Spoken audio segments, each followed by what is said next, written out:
Good evening, everybody. Week 9, Business Finance 330. I hope all you are well as we head into the last 2 weeks of our course, and I hope you all are feeling fine. Tonight, we're going to be covering chapters 17, 18, and 19. We'll be looking at a final examination review. We'll be making sure our timeline and everybody understands the last responsibilities over these last couple weeks, making sure everybody knows what's going on. I'll take any questions that anybody has on the California Best Trucks case, and we'll wrap it up in about an hour and a half or so. So what I'd like to start off with is if you go to your Blackboard, in your Blackboard,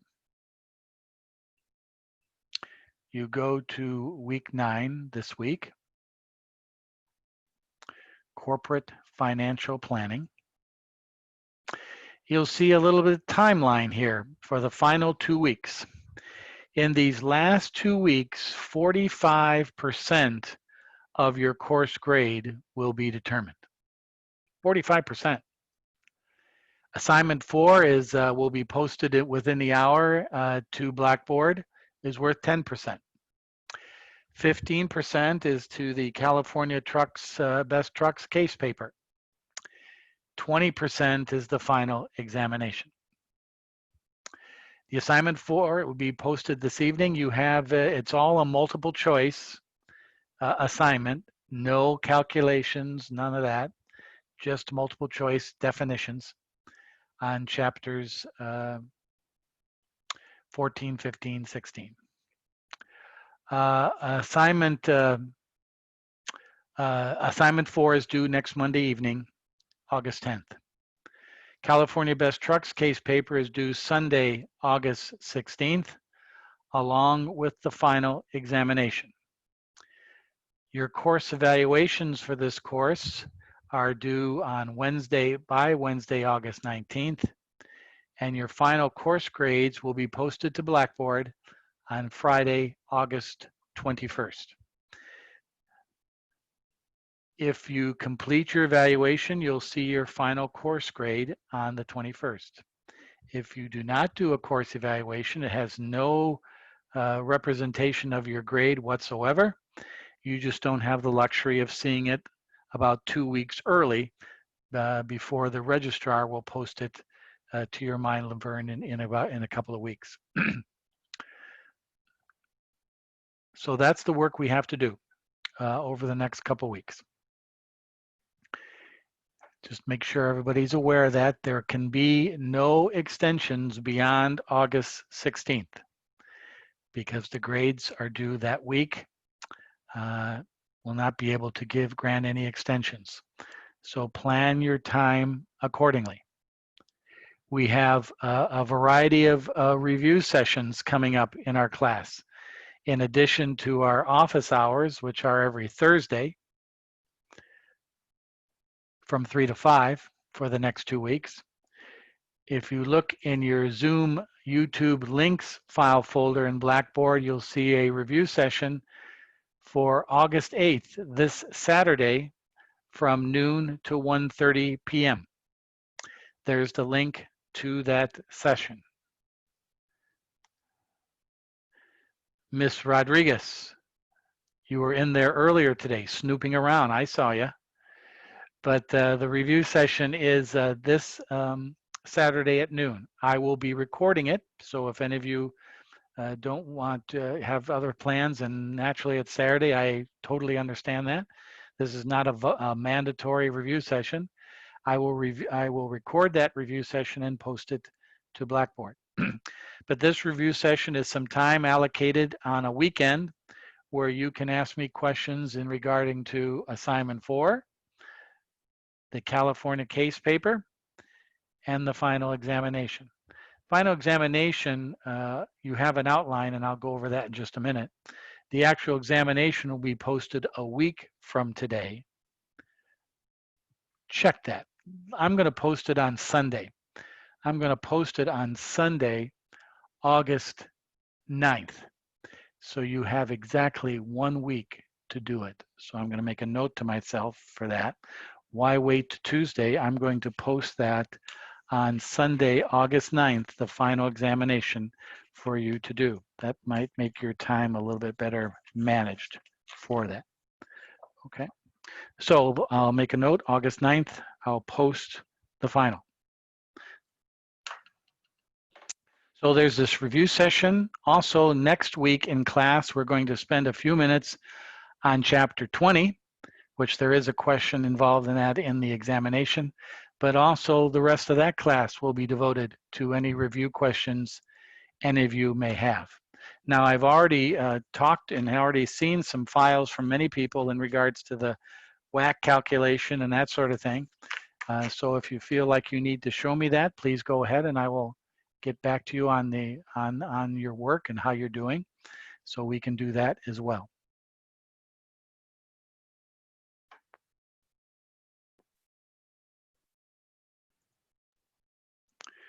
The final examination review has been posted, and it's just basically an outline of what makes up the examination.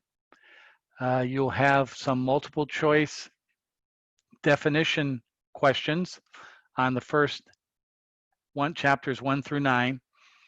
Basically, multiple choice on definitions, what is finance, that sort of thing. You'll have some fill in the blank questions from chapters 10 and 13. You'll have some short answer questions from chapters 14 through 20. And your final portfolio evaluation will be as of August 14th.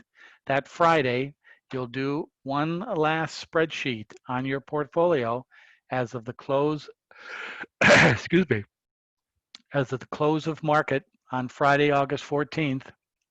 And you'll determine how much your portfolio has gained or lost in the course of time during our course in dollars and a percent. And you'll also have to compare the market indexes over that time period from beginning to end, the Dow, the S&P 500, and the NASDAQ, what their percentage change is over that period to see if you beat the market.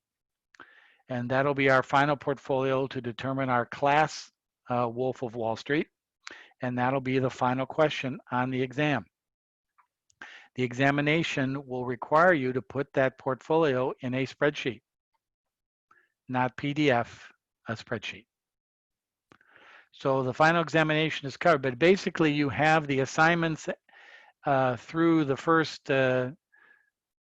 19 chapters right now. Assignments 1 through 4, which 4 you'll do tonight, are the review assignments for the final.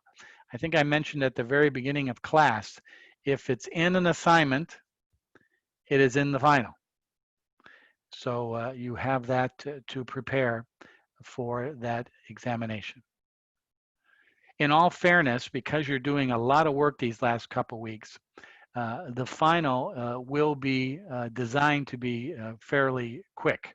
In other words, fairly quick for me is a half hour to an hour.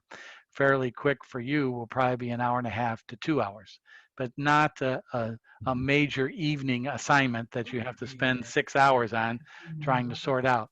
I've designed it to be a little bit quicker. It still answers and assesses the major information of our course, but because you're wrapping up that paper, because you're doing assignment 4, you got a lot on your plate, plus probably any other classes you're doing. So I'm cutting that back a little bit and make it a little bit quicker for you and not take up so much time. That's what it's designed to do. So again, this final examination study guide is in your Blackboard. I believe I sent it to you with our introduction video email a couple days ago. So it just gives you a rough outline of what to expect next week when I post that on Sunday, August 9th. Okay, so that's our timeline. Now let me bring this up one more time so we can see it.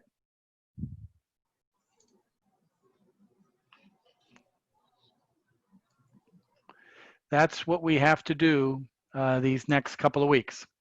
Do all that, and then you'll get your final course grade August 21st. I urge you, if you have questions or concerns, ask questions, and I will help you. This is designed to, if you have concerns and need any help, we have plenty of review sessions, plenty of office hours, plenty of time that you can ask questions in this regard of this material. So take advantage of that. It will help you if you're completing the course. All right. So there's the timeline, and there's some things we have to do. Let me just open it up for just a minute. Does anybody have any questions in regards to this timeline or anything involved with the material over the next couple weeks? Any questions, please?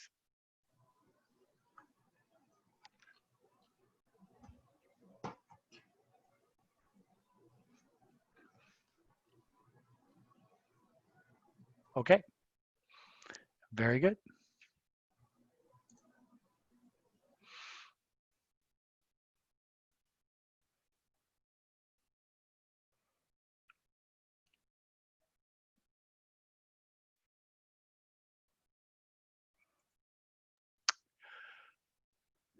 A dividend. Chapter 17. What is a dividend? A dividend is sharing profits with the investors of the company, with the owners. It's sharing the profits, and it's not even sharing the profits. Companies pay dividends when they lose money as well. I'll say that again. Companies pay dividends even when they lose money. Huh? Why would a company be dumb enough to do that when they don't have to have, when they have no profits, they're still paying dividends? Here's why. They want to keep their stockholders happy. They don't want them to be mad at the management. They don't want them to sell their stock, because when more people are selling your stock than buying, the stock price goes down. So companies try to pay dividends if they can. Naturally, it's not very good management to borrow money to pay a dividend, but some companies do that. But it keeps the shareholder base happy. Remember, in a corporation, the shareholders are the owners. They're the bosses. They're the top of the reign. The management team works for them. The management team is hired by their representatives on the board of directors of a company. So if they're not happy, it can make life a little bit miserable for the management team of any company. Dividends are a way of distributing return quarterly, semi-annually, annually. I need money from this investment, but in order to get any money, you got to sell the stock in the market to get the gain. I don't want to do that. I want to hang on to the stock. So how do you get a return? Hopefully the company pays dividends. It's a cash stock payment of a return of the profits of the company. For example, in any time period, let's say this is the dividend for the quarter ending June 30th. April 25th, they will declare the date of the dividend when it's going to be paid. You have to do this by law according to the Securities and Exchange Commission. The ex-dividend date, any share bought after the ex-dividend date will not get a dividend for that quarter. The X date. So if I want to buy Apple stock, I have to buy it before June 14th if I want a dividend for this quarter. After that date, it's called the X date. No way. You'll have to wait to the next quarter. June 15th in this example is called the record date. That's when they give them time for the paperwork to be all caught up, and any shareholders as of that date will get a dividend on the payment date, usually a couple of days at the end of the quarter. The dividend payment date. So it's a series of steps, because remember, most corporations have millions and millions of shareholders. They have to keep track of all those. So it's a process by which you have to record and make sure who's going to get what as far as dividends are concerned. How are dividends distributed? Well, a variety of ways. You can get a cash dividend, which they send you a check, which most of us get, but sometimes they don't even send you a check. Whoever is holding your stock, it could be your brokerage firm. It could be a trust department at a bank. Whoever is hanging on to your stock, they will collect the dividend payment. That's where it will be sent to, by check, based on the ex-dividend date of that. The record date is if you own the stock during that period, you get a dividend. You also can get a stock dividend. If a company's a little thin on cash, they can give you a stock dividend. In other words, they issue more shares. All right? A lot of companies do that to save cash. They're still distributing equity, and they're going to take that amount of that dividend out of your retained earnings as just like a cash dividend payment, but you're not spending any cash, you're just issuing more equity. A stock dividend. You also have what is called a stock split. Some of you might have heard about this. Let's say I own 10 shares of a company, and they do a 2-for-1 stock split. At the date of that stock split, I now will go from 10 shares to 20 shares that I own. But the price of the stock will be also cut in half. So on a given date, if I own 10 shares at $5, that means I have $50 market value of stock. But on a stock split 2-for-1, I now will own 20 shares of stock, but the market value will be cut in half to $2.50. I still have $50 of market value stock. Why do companies split stock? Because it gives the shareholders a feeling, geez, now I know I own more stock. Sometimes you forget about that the price was cut. But when the price is cut like that, it gives room for the stock to grow. In the last couple of weeks, there's been rumors that Amazon, Tesla, Apple might be thinking about doing stock splits, cutting their stock price in the market because they think it's beginning to get too high to attract investors. I don't think Amazon's going to do it. Tesla might do it. Apple, not right now, but they'll probably do it down the road. It's when you split the stock. The shareholders now get more shares, but the stock is cut in price as well. But that's another way of doing it. Many companies issue stock splits if they think they're going to be taken over. Why? Now there's more shares of stock to buy by the person or by the company that's trying to take you over. Stock splits are a form of, they call it a poison pill. They call it a way of fighting off a takeover. You split the stock and have more shares. Now the company has to have more shares to buy, and it becomes very political. So a cash dividend, a stock dividend, stock splits. Different ways of receiving return from equity. And the final way is called a stock repurchase. It's called treasury stock. And a lot of companies in the last decade have done this quite a bit. Repurchased a stock. So if Candace owns 10 shares of a company, and let's say the stock is at the market of $5 a share, she now has $50 market value of stock. Let's say the company has some excess cash and they don't like Candace always yelling at them about how to run their company. So they go to Candace and a bunch of other shareholders and say, hey, Candace, how about we offer you $10 a share for your stock? It's currently trading in the market at $5. We're willing to buy it back from you at double the price. Ooh, tempting. Candace can cash out with a nice little profit. The advantage is to Candace, she's getting money right now, doubling her money. And what's the advantage to the company? They're now taking stock out of the market and owning it themselves. They're investing in themselves. Less shares are now outstanding in the market. Candace's shares are no longer out there. The company owns them. And another thing, another reason for the stock repurchase is the company, by buying that stock, makes there now less stock outstanding in the market, which will usually bump up the supply and demand of the stock and force the price up. All kinds of games are played in the distributions of dividends. Cash dividend, stock split, and a repurchase of the stock, and that is called treasury stock.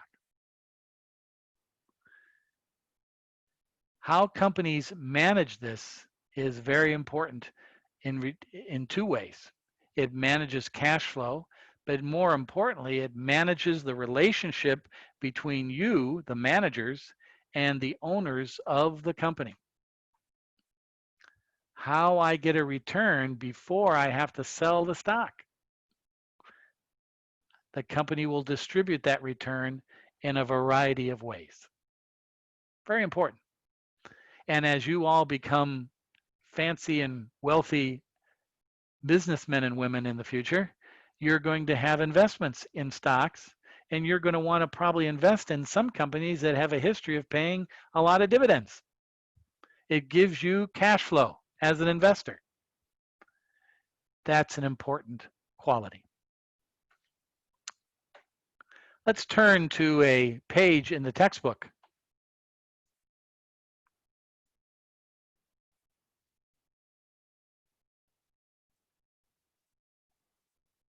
If I can find it.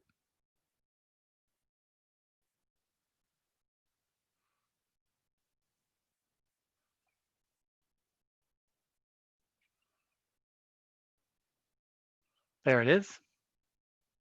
I'm on page 521 of your textbook. Problem number 1 on page 521. How corporations pay dividends.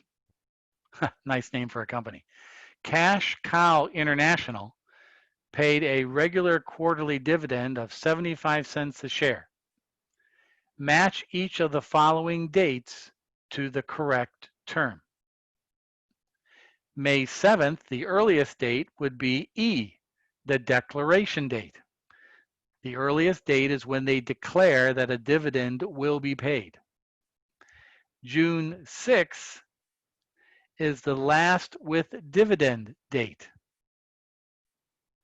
In other words, at the close of business, June 6th, that'll lead into June 7th, which is called the ex-dividend date. The ex-dividend date is any stock purchased before June 7th is going to get a dividend. Another way of interpreting that also is June 6th is the last with a dividend date. Okay. June 8th is the record date. Now we've got all the books closed, who owns what stock on what date. Now we record that and we make the payment on July 2nd, the payment date. Because you imagine you're dealing, most American corporations have roughly around anywhere from 50 million to 200 million shareholders. It's a lot of stock. Now, yes, some people, some organizations own it in big blocks, but still that's a lot of record keeping. So you have to go through this process if you decide to declare a dividend. Now, Cash Cow International decided, the board decides on 75 cents a share. The board of directors decides on the dividend. Now, they'll get advice from the management team, but the board declares the dividend on May 7th. Then it goes out to the world.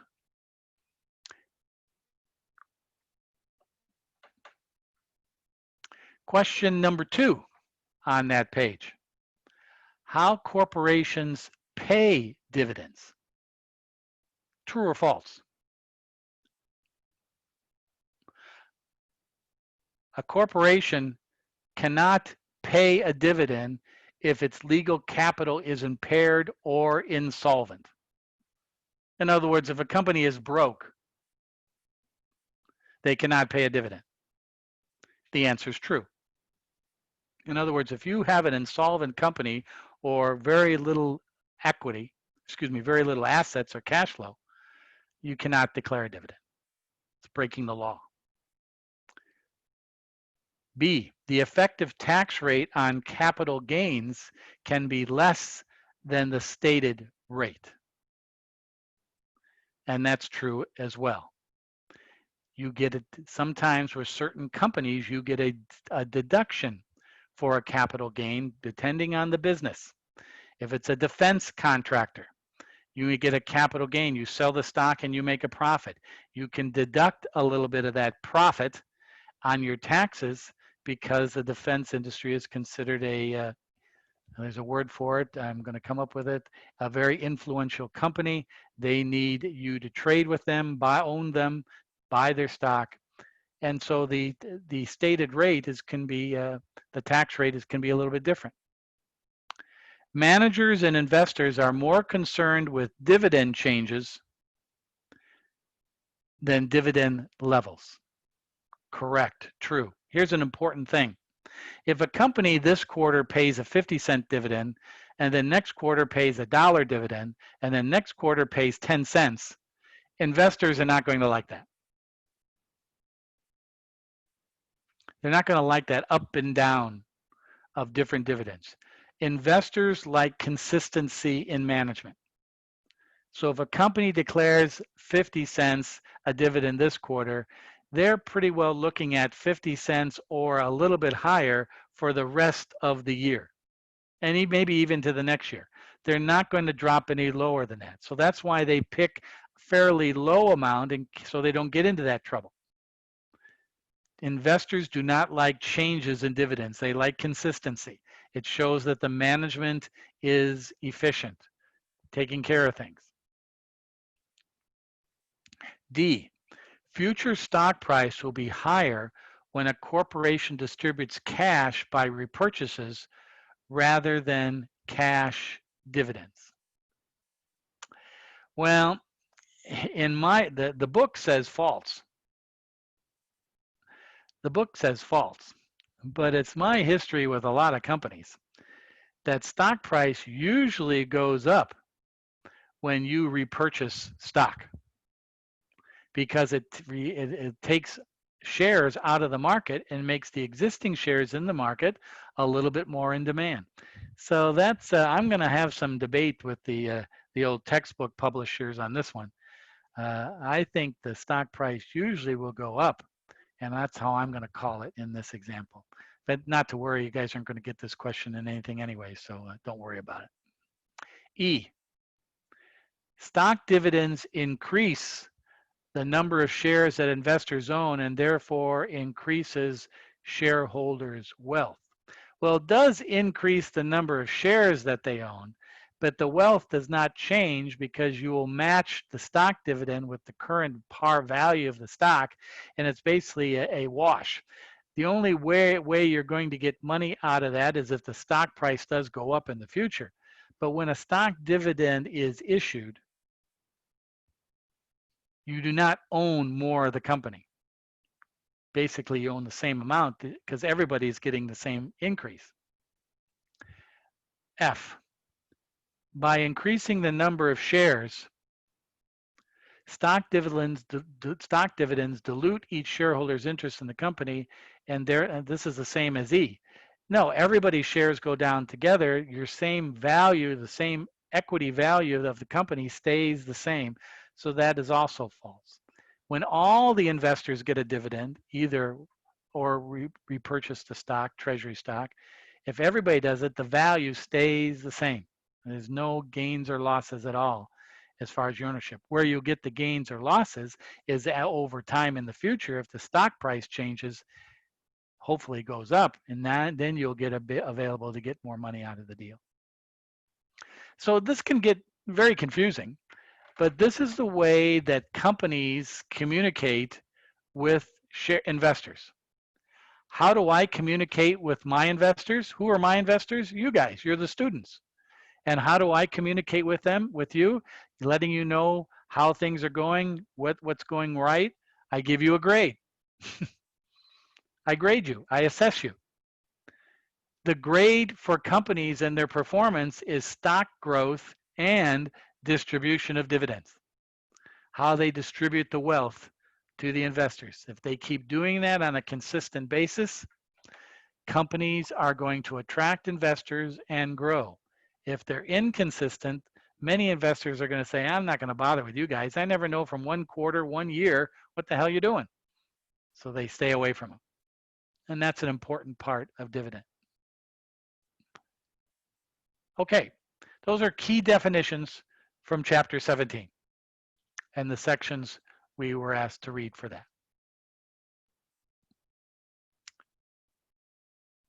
Let's take a look at something else.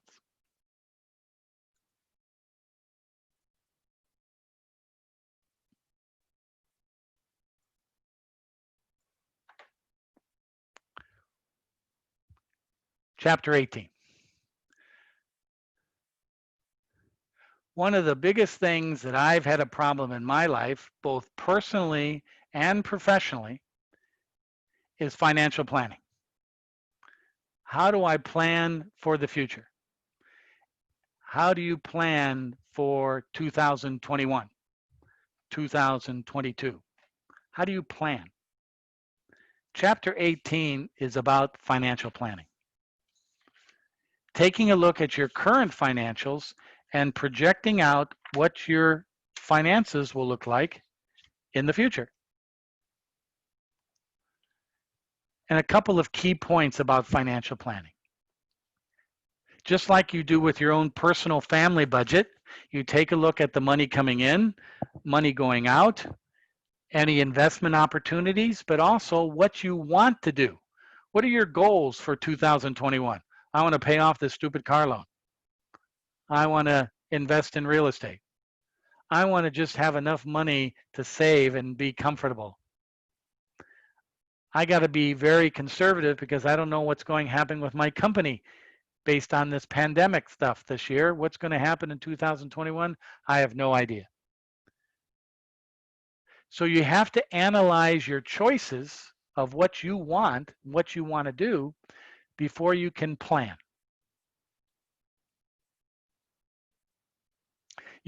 Then you have to take a look at where are you at now? What's your current financial situation? Looking at your own financial statements, or better yet, if you're a corporation, looking at the key financial statements of a company. And then you take a look at different scenarios, just like we did, and just like you're doing, we do an investment strategy. Am I optimistic about the future? Am I pessimistic about the future? Right now, I am very pessimistic about the future. So what am I doing? I'm putting every nickel I have after I pay my bills into a bank account. I'm saving. I'm very pessimistic. So I'm saving. I'm not going on any planned big vacations. I'm not going to buy a new car. I'm not going to put in a new pool in my house. I'm not going to buy a new suit. My anniversary's tomorrow. I'm not even buying my wife flowers. I'll catch hell for that.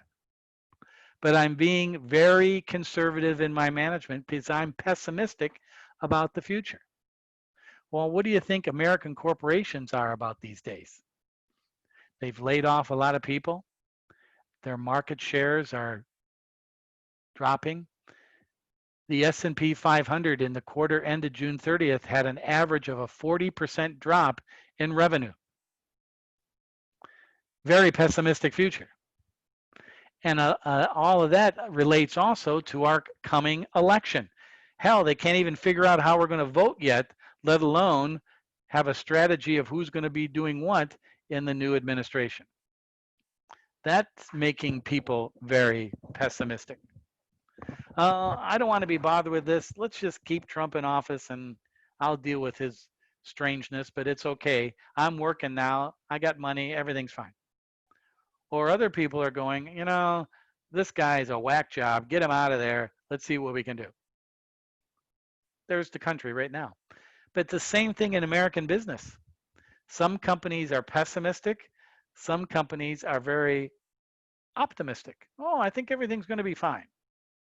That drives the model. That drives your decision of financial planning.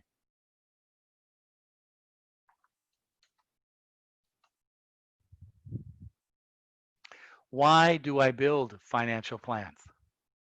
Because, boy, show me a manager, show me a leader who's not only a good communicator, a good manager of people, but somebody who kind of anticipates what's going to happen in the future and be prepared for it, good or bad. Different planning. Right now, as I just said, I'm being very conservative and pessimistic about the future. So what am I doing? I got putting money into my bank account. So if all of a sudden University of Laverne tells me next winter, Mr. Hasse, we don't need you to teach anymore. Okay, no big deal. I'm okay. But if I wasn't anticipating that or anticipating pessimism and I kept spending money and traveling and vacationing and buying clothes and and when it came time to wintertime, I didn't have that security blanket of a savings or money stashed, then I'd be a little nervous. It's the exact same thing for corporations. Apple Computer does not have to worry about the future, long term. Short term, yeah, the if ands or buts about market share and that sort of thing. But I think Apple Computer is going to be around for a while. Same thing for Amazon. So their financial planning is a lot different than a company like Macy's retail. Their whole planning is in the short term because that's all they can manage. So you have to be forced into options, short term, long term, what fits the needs of your company. That's very important. Financial statements are the key. Getting the information from the accountants, cash flow, debt position, equity position. Then you put that into a model. There's a couple of models talked about in the textbook. You do not have to worry about those. When you get to graduate school and you get in your MBA program, then you worry about the planning models. Here, no need to. And then what's the output on the other side after you take the current financial information, put it into a model, anticipating a certain parameters in that model of growth or whatever, then you output. What are your projected financials going to look like? Remember, every American corporation has to put together every quarter a projection of their financials for 12 months, every quarter. They become experts in planning models because they have to do that for the investors and for the market. And also, most companies, if they're worth their weight in worth their stock price, they're going to go out even farther than 1 year. 2, 3, 4 years. And I'm sure the companies that you work for have plans and models. Now, it doesn't mean it's going to happen, but have planning models going out many years out. In case things change, you have different circumstances of models. Financial statements are the key, both for current data and then the output of what the financials are going to look like in the future.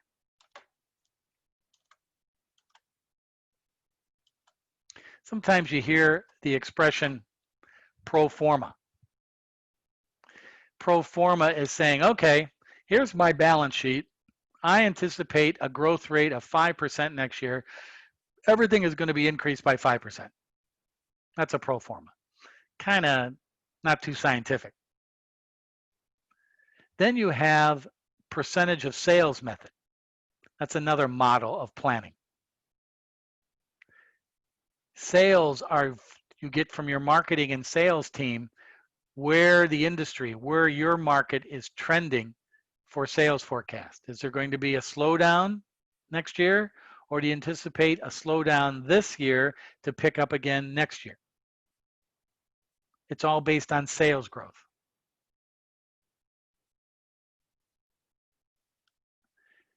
So these different types of planning models are used by companies. Again, you do not have to be concerned about even the definition of these. But a planning model is a way of anticipating change. You have to remember that. A planning model is a way of anticipating change. I don't think I'm going to be working next year because my company is going down the tubes. Okay? Starting today, August 3rd, 4th, how do I plan for that happening? What do I have to do? Get rid of my debt, save some money, cut my expenses. Wow. What are companies doing as we speak? Laying people off, cutting expenses, maybe buying back, selling assets to reduce their debt position, merging with other companies, cleaning up their balance sheets. They're planning for slowdowns. Could the airline industry plan what was going to happen this March about the pandemic? No. But they now can plan what's going to happen years down the line. And most airline companies say we will never get back to pre-pandemic levels for 3 or 4 years. And that's how they're basing their planning. A lot of people are going to be scared to death to get on an airplane. So that's going to influence that industry for many years. So these models are a way of anticipating change and be prepared for it. If I was interviewing Ben Avila for a new job and I knew he was a business administration major, I would go, Ben, what do you consider to be a good manager? That's always a typical great interview question if you're interviewing for a manager position.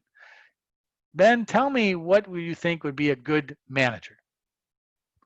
Well, you could give a lot of answers to that, but one of the most important is a manager can anticipate and deal with the future, planning for good and bad.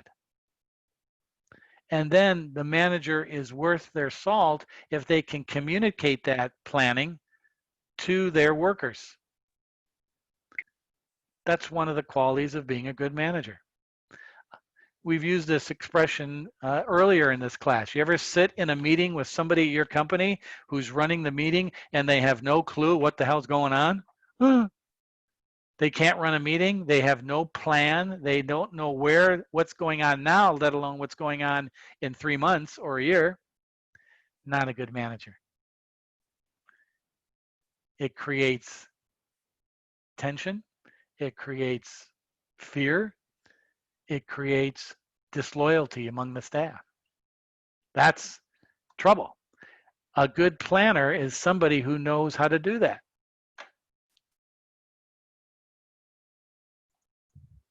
So that's where financial planning is involved in this class. It's just a way of understanding that we can take the financial data now and use that as a source of information for the future of determining what could go wrong or what could go right or what could stay the same into the future.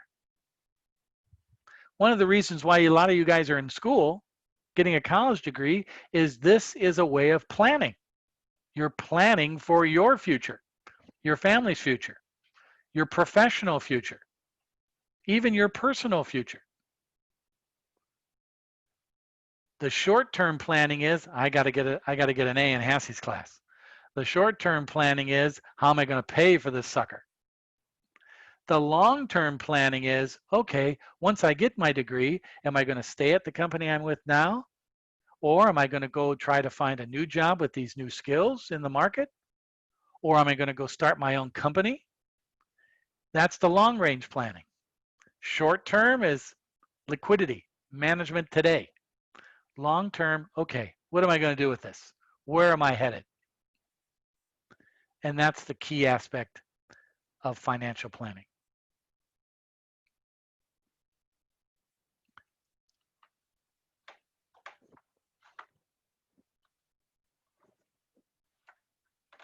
Okay.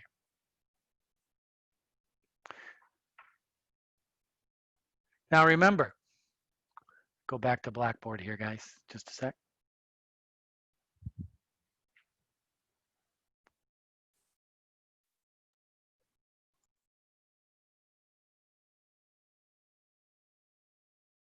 I'm in week 9 of our file folders.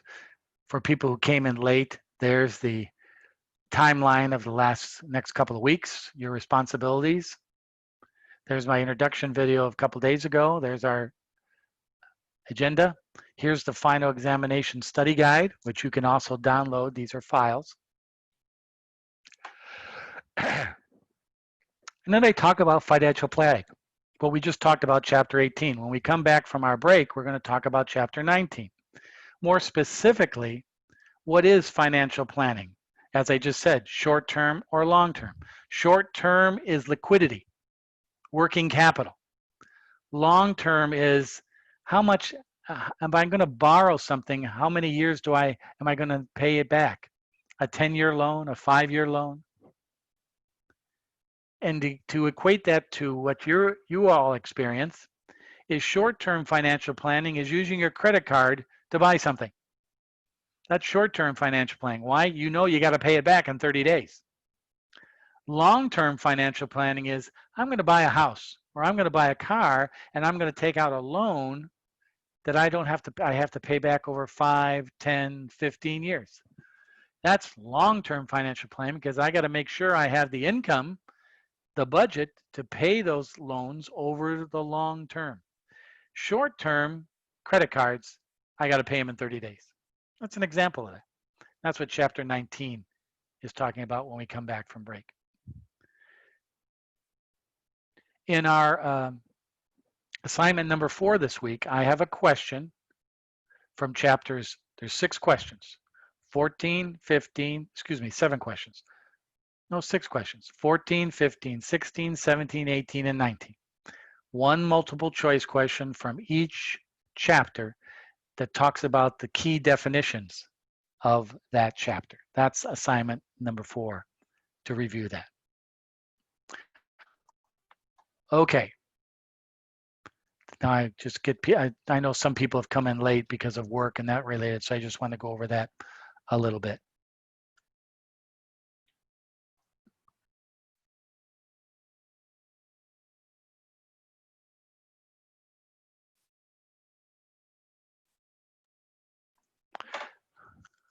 So when we come back from break in about 10 minutes, we're going to talk about chapter 19. And then we're going to begin to finalize the end of our course. Begin to put this all into perspective. And the perspective is in 2 areas.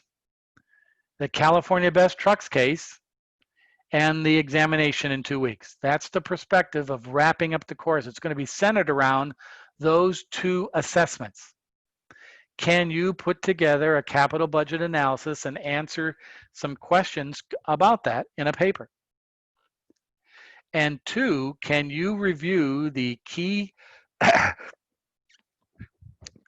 key topics, the key points of corporate finance that we've talked about throughout the course and review those in one final document to sum up our course? And the bottom line through both these 2 exercises of concluding the course is maximizing value. The goal of corporate finance is to make profit, cash flow, increase stock price, pay back debt through the decisions of investing capital into assets that create the opportunities to maximize value. You're deciding in the California Best Trucks case what product will maximize value for that company.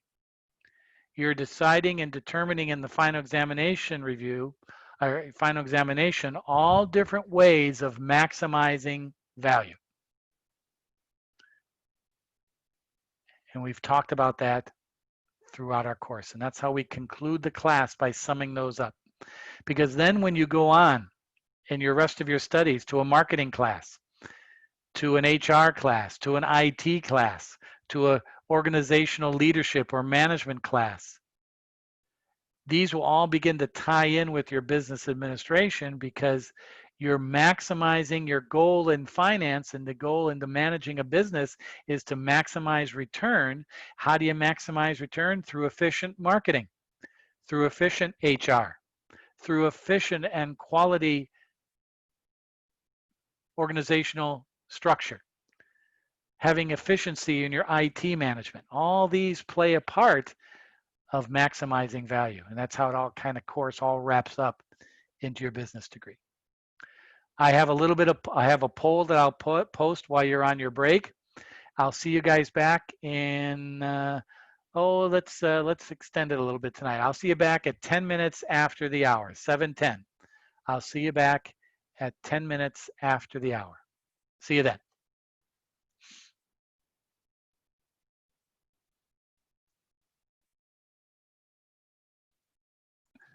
All right, thank you.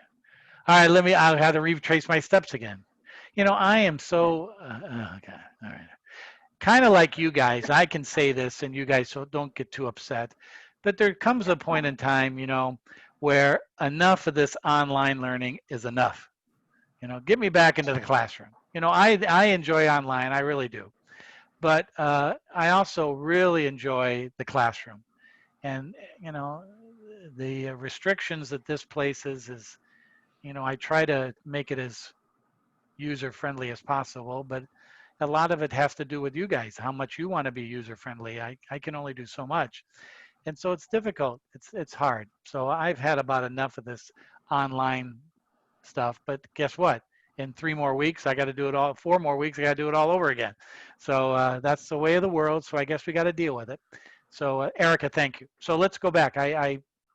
This poll is, what is the difference between short-term and long-term? Because I didn't record that then. Liquidity, risk, profits, return, politics. And the answer is liquidity. And the reason for that is, in the short term, you have to have liquidity. You have to have cash flow. You have to be able to pay your bills, manage your money. That's paramount. I can't tell you how many companies I've been associated with and tried to help out and work with over all of these years about, if they didn't have cash flow, they weren't going to make it. Okay? And that's a big problem. And that's what's happening to a lot of colleges and universities this summer and into the fall. Without students saying, you know what, I'm going to buy into this remote learning. I can't live on campus. That's going to cut into living on campus revenue. Colleges are going to have short-term cash flow problems, big time. And that's going to be an issue with a lot of colleges. It's going to cause some colleges to fold. Laverne needs about 2 years of bad cash flow to start getting into serious. So they're not in any trouble at all. But that's the key there, is liquidity. Long-term financial planning, all right, is the key thing is, all right, liquidity is not a big deal because I'm spreading out payments. I'm making decisions over many years. Hopefully the cash flow generated from these investments are going to pay me back, but it's more of a spreading out. Now, risk is associated with both of them. But risk is not a difference between the two. Liquidity is the difference. There's liquidity concerns in short term, not long term. Risk is an influential one in both of them. But the main difference between the two is liquidity. And so that's what I wanted to show that. And so let's take a look at the results from our distinguished class. And there they are right there. Kind of split amongst all of them. Return, that's more on the investment side. It's an argument for that, but liquidity is the one. Okay. Good. Let me take a picture of this. Can I take a picture of this? I can't take a picture of this because I like to do this for the students who are not here tonight. And I put that in Blackboard, so hang on. Erica, smile. I'm teasing. Okay. All right, so that's our poll for this evening. Very well done. Thank you. One more poll next week, and it's going to be an interesting one, so stay tuned for that one. Okay, where's my little switch here? Okay, here we go.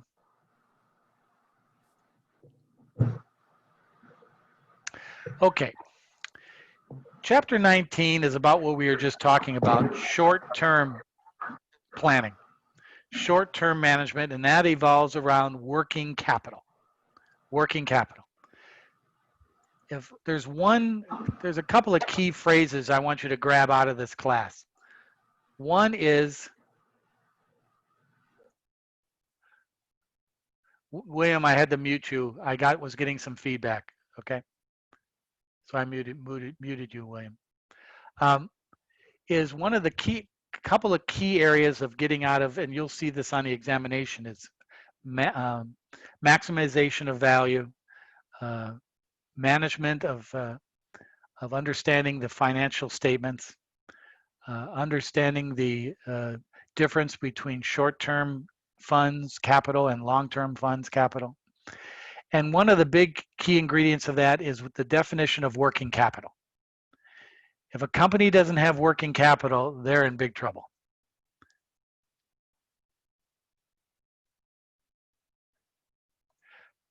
Working capital is the definition of working capital is current operating assets less current operating liabilities. That's working capital. Do I have enough cash, collection of receivables, selling of inventory to manage my accounts payable, my short-term debt? If I can balance that out and manage that, I'm in pretty good position. That'll give me a good credit rating. It'll give me a good bond rating. It'll give me a good efficiency rating in the market. I can go forward into long-term planning with that basis of working capital. But working capital is easier said than done. Most American corporations, now we're not talking about Apple and Amazon and all those companies.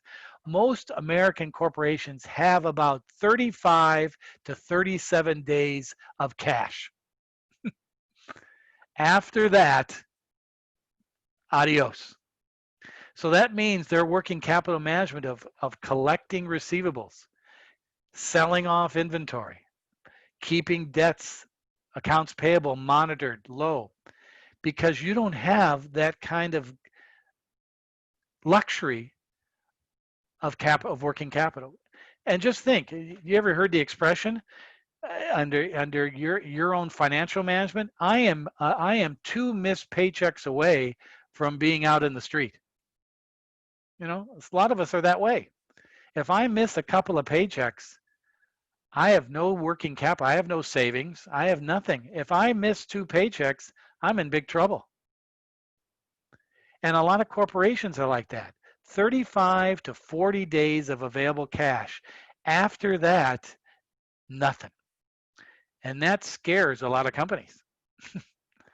One of the first things you should look at when you're investing in a company is what's their working capital, what's their cash management, how many days available cash do they have?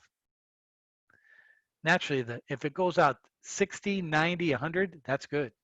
But a lot of companies are right on the edge. Their one mistake. Remember a couple years ago when that El Pollo Loco had the messing around and had the trouble with their food, and they came dangerously close to losing the company because they had thin cash reserves and they almost lost the company. Many companies are on thin working capital restrictions, and how you manage these is how you survive. One of the things I always tell students of mine who go on and ask me questions about someday they'd like to start their own business. One of the things you got to remember is excuse me, ladies, if I offended you, I probably won't, but this is my policy, is tight underwear or loose underwear. If any of you, the guys know in the audience here, if you have tight underwear, it kind of makes things a little bit constraining. You're not very comfortable. You're kind of going like this, you're going around, you're not very comfortable.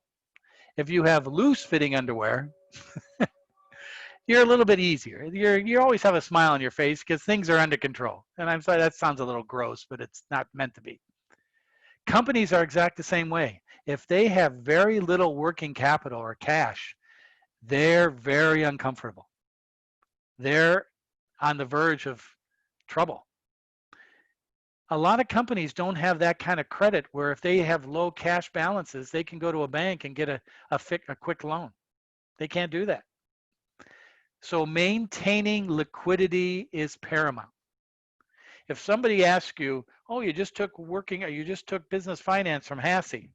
What did you learn?" Well, the guy's kind of a sicko, but also I learned about capital budgeting. I learned about how to read a financial statement. I learned about the definitions of maximizing value, and I also learned about how important it is to maintain short-term liquidity in the management of your business. Without that, you're in big trouble. If you go to the controller or the treasurer or the owner of your company and say, "Hey," they probably wouldn't tell you this, but if you have a good relationship with your managers, go to them and say, "Hey, what's our cash reserve level? How many days cash do we have? If today we stop selling, how many days can we pay our bills?" It's not very long. That is a very important, managing the working capital. So it's always fun to get a paycheck and spend all of it on something. Go to Vegas, pay your bills, and at the end of the paycheck, you have nothing left over. It's okay every now and then to do that.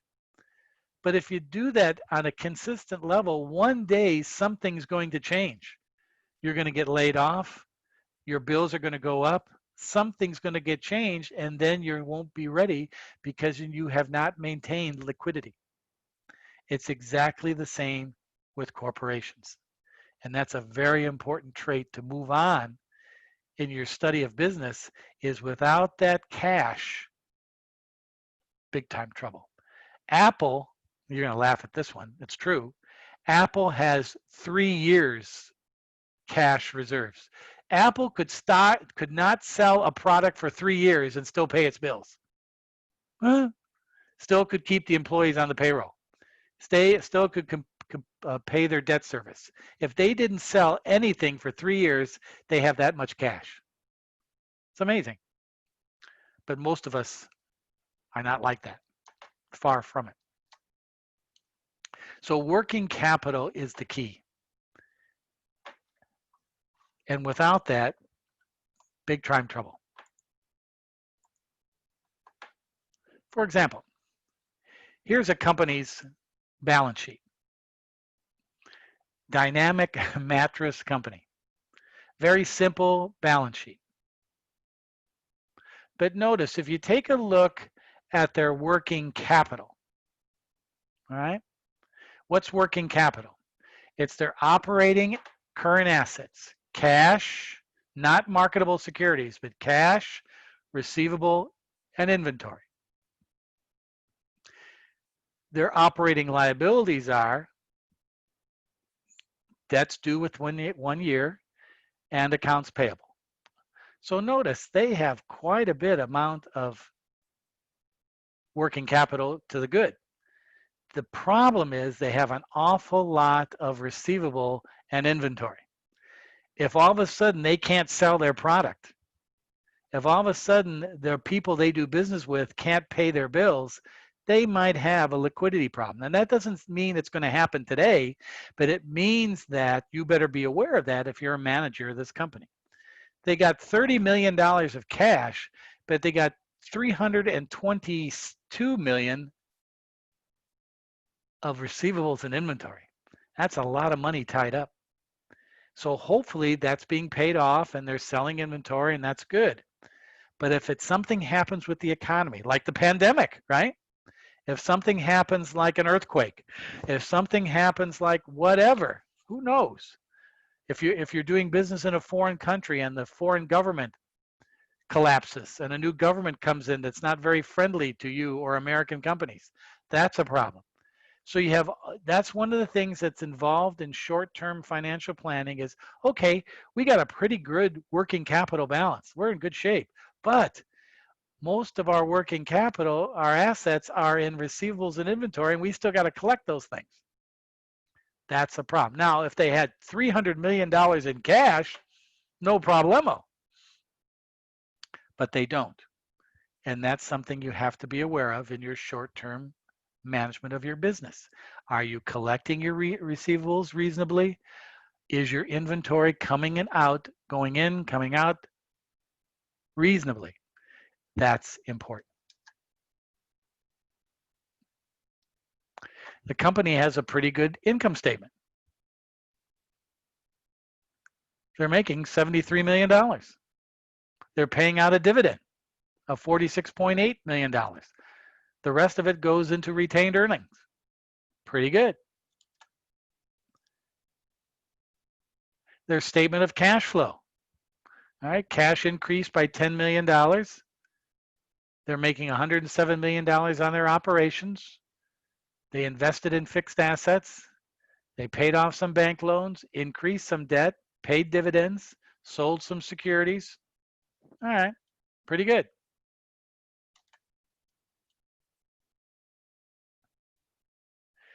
They contributed $163.2 million of cash to this company. Net income, depreciation, reduction of inventory, increased accounts payable, reduced or issued some more debt. They are continuing their cash management by doing these things. Receivable, fixed assets, these are all financial, corporate financial decisions of managing cash flow that you have to be aware of. All these things are using cash and cash coming in. Let me back that up. Cash came in by profits, depreciation, reduction of inventory, postponing some payments by accounts payable, and got $30 million of new long-term debt. That's cash coming in. Cash going out, receivables increase, we got to collect those. We invested in fixed assets, we paid a dividend, we purchased some additional securities, and we repaid some loans. So the difference between the two is our cash position, roughly about $10.4 million. But each one of these is something you have to be aware of as a manager. And I think that's the point of the chapter. And one of the ways of doing this is setting up a cash budget. Now, I'm not going to ask you to do a cash budget. Matter of fact, if some of you took accounting at the institution of University of Laverne, some of you might have had this in your accounting class. But if not, a cash budget is a way of monitoring cash being used and cash coming in. You set up a cash budget. Just like for your own personal finances. What's my net income every month? The net of my pay. And what are my expenses? Hopefully, your income is either matching or a little bit higher than your expenses. That's a quick and dirty cash budget. Companies have to do the same thing. And that's managing working capital. You're going to have a couple of questions. You're going to have one question on this in the assignment number 4 and another question on this in the final examination. But excuse me, the key thing is understanding the source of your cash, is understanding, are you generating, here's the big word, liquidity. Liquidity, and that's the key thing. All right. Now let me go back to this. Yeah, I'm right on my time lag. That's pretty good.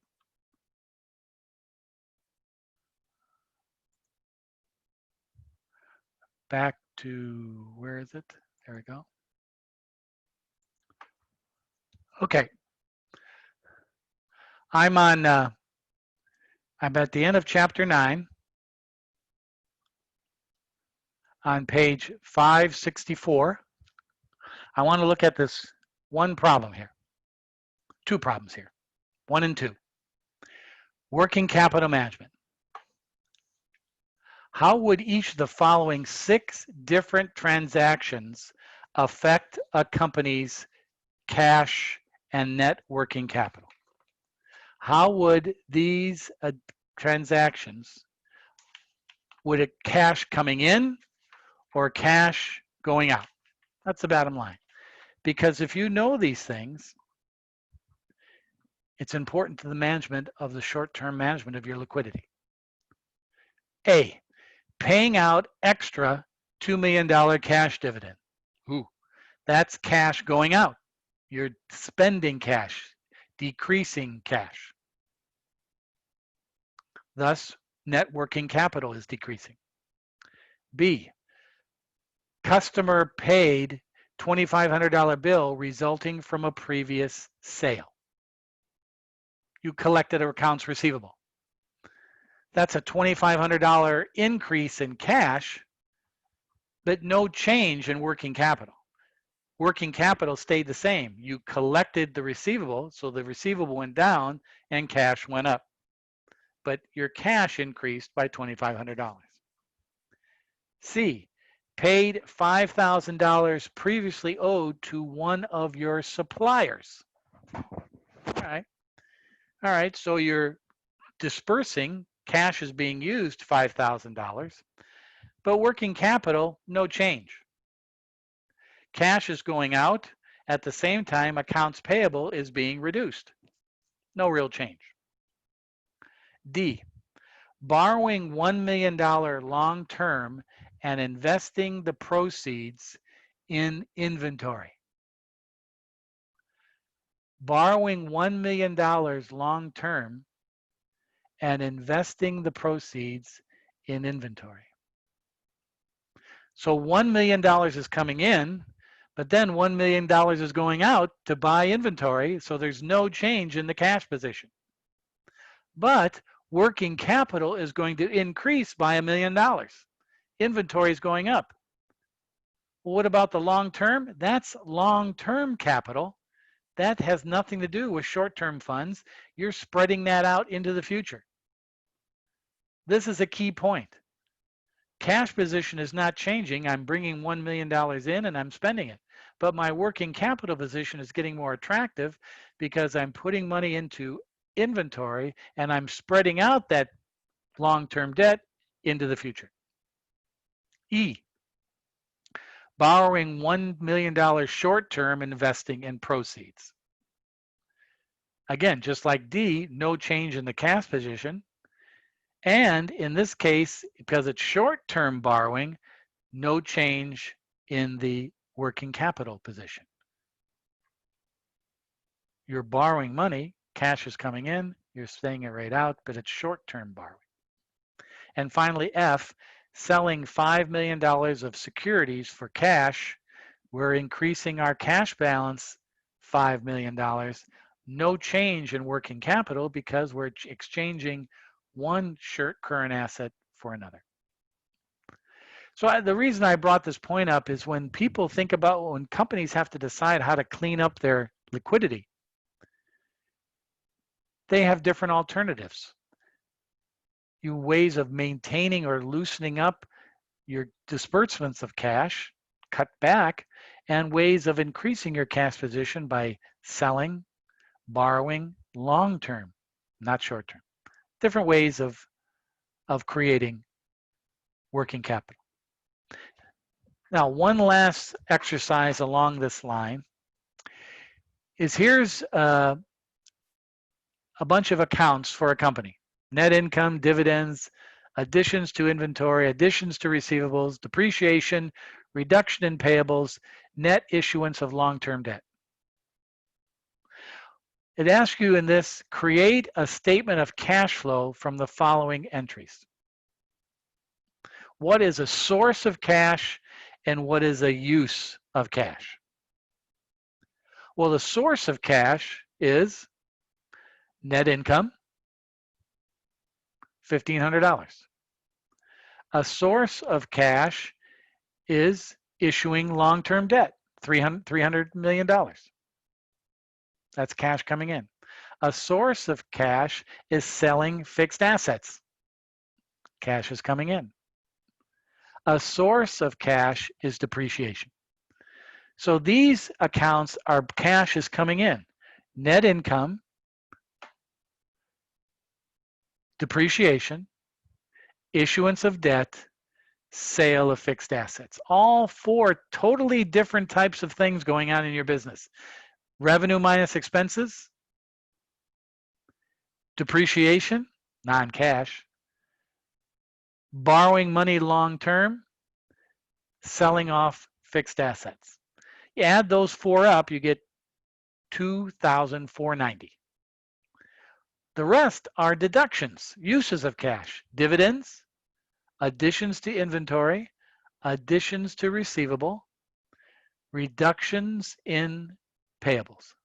Wait a minute, Mr. Hassey, I can see dividends. That's money going out. Additions to inventory? Yes, I'm buying additional inventory. I'm spending cash. Additions to receivables? Yes, receivables are going up. That must mean I'm not collecting the cash. Reductions in payables? Yes, I'm spending cash to pay off debt. Add those four up, dividends, inventory, receivables, payables, I get $1,720. The net effect of that is $770 change in cash positive.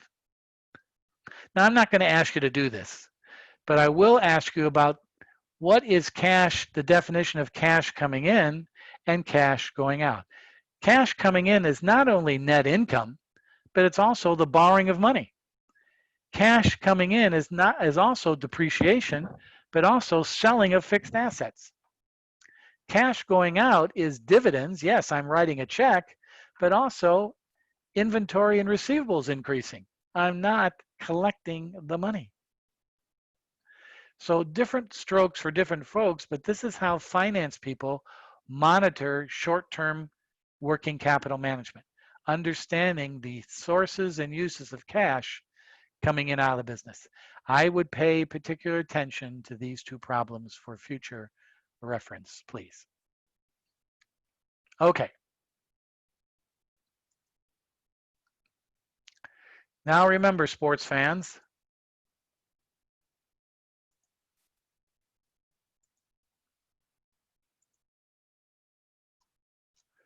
we have a review session on Saturday. If you want to come, I will be recording it.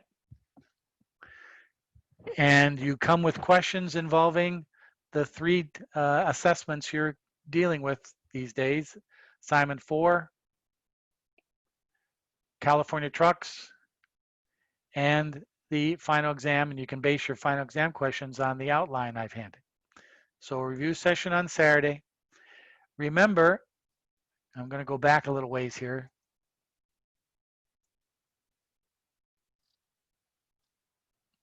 Oops, wrong one, sorry.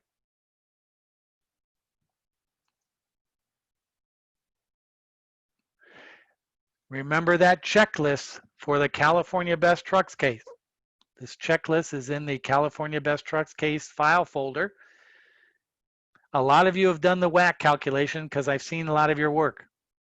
Then you put together the spreadsheets. You have templates to do that. You do the return analysis, NPV, IRR, profitability, and payback. You answer the 6 questions in APA format, and I'm looking for 2 files to be posted on the 16th of August. An APA paper in either PDF or Word doc file format, and then the spreadsheet analysis of the 2 products and your WAC calculation to determine profitability, return on investment. And the big bailiwick in this is handling the warranty cost situation with your analysis. If you're a little bit fuzzy on some of this in this checklist, this is why we're having the review session on Saturday. So I'll be there to help you if you're needed. If you can't be there, you can email me a question and I can answer the question because I'm recording the session. So some students have to work. Some students have family that it'd be nice to spend some time with them, which is no problem. So you can email me a question and I will answer it in that format on Saturday or whenever you would like it. Okay.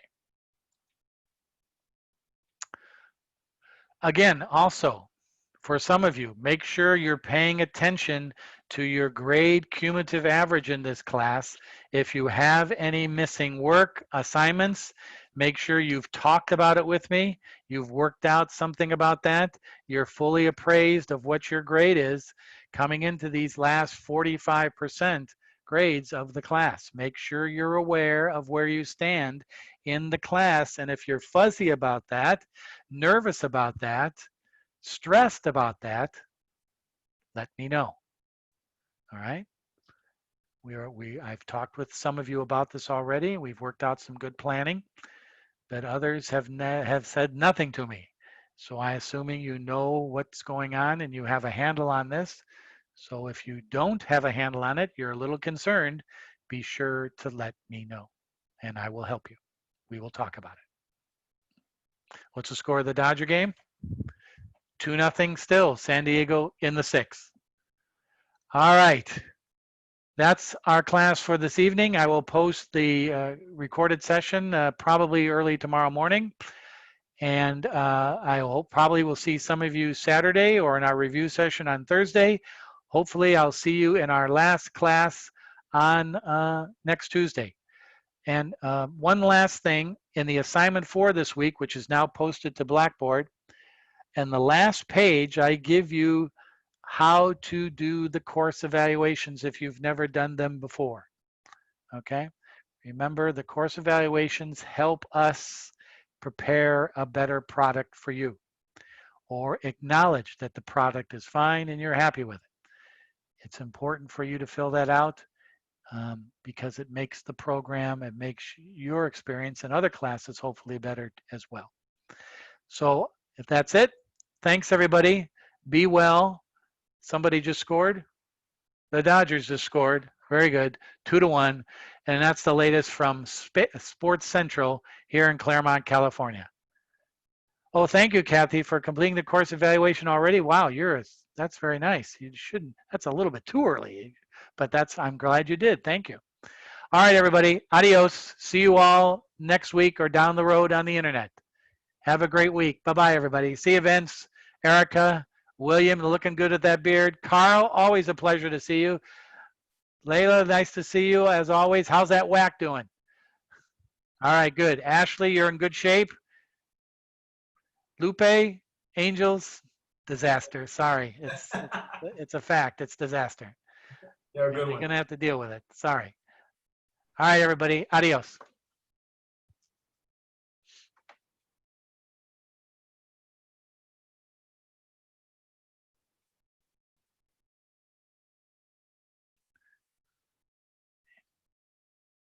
I'm an Angel fan. I just don't think they have it, so I'm sorry. Not this year. No pitching. Get rid of Marino, please. Get rid of that guy. And of course, he's got more money than God, so he's not going anywhere. From advertising, and that's all he's doing right now. If you notice, it's all advertisement in the stadium. All right, you have a good one. All right, see you, Lupe. Mr. Rodriguez, you okay? Oh, excuse me, Maria Rodriguez. I'm sorry, Maria. Maria, you okay? Miss Rubio? I'm signing off. Okay, ask your question.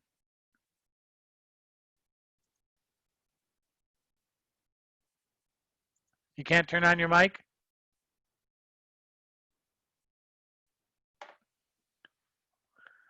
Okay, ask your question.